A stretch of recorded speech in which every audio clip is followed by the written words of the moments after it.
हिंदू महासभा राम जन्मभूमि का मुकदमा लड़ रहा था, यही लाल कृष्ण आडवाणी सहित भारतीय जनता पार्टी और आरएसएस के प्रमुख नेताओं ने हमारे नेताओं से संपर्क किया और उन्होंने कहा कि भाई साहब आप लोग इस तरीके से मुकदमे लड़ते रहेंगे, अगर आप कहें तो इसका हम राजनीतिकरण कर दें और अपनी सरकार बन जाएगी तो राम जन्मभूमि का मुकदमा ठीक ठाक हो जाएगा।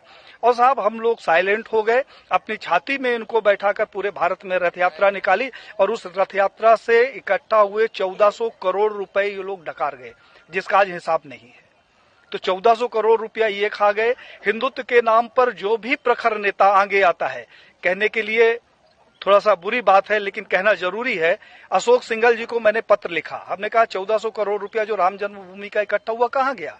अशोक सिंघल जी से हमारा बड़ा आत्मिक लगाव था, उन्होंने उसका जवाब दिया और मुझे फोन किया कि पांडे साहब मैं अयोध्या जा रहा हूं, आप आ जाओ, आपसे कुछ बात करना है। मैं जब अयोध्या गया तो एक गले में वो पीला टॉवल रखते थे, उन्होंने जो शिला रखी हुई थी उसकी धूल झाड़नी शुरू कर दी। हमने कहा कि ये क्या कर रहे हो। बोला पांडे जी मेरा अंतिम सपना है कि किसी तरीके से मेरे जिंदा रहते ये मंदिर का निर्माण हो जाए।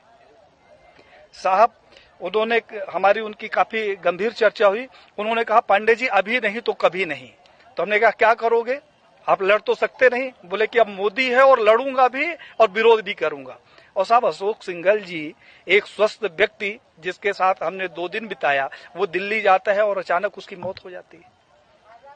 प्रवीण भाई तोगड़िया जिसके पास जेड कैटेगरी की सुरक्षा हो, जो पेशाब करने बाथरूम में जाता है तो पहले बाथरूम चेक होता है और वो रोड के किनारे लावारिस पड़ा मिले, उसकी सिक्योरिटी का पता नहीं और उसका पता नहीं।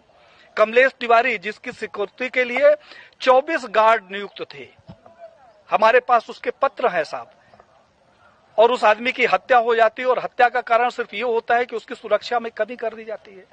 तो बीजेपी के समय में मैंने ये देखा कि जितने हिंदूवादी प्रखर नेता हुए हैं उनकी एक एक करके हत्या कर दी गई।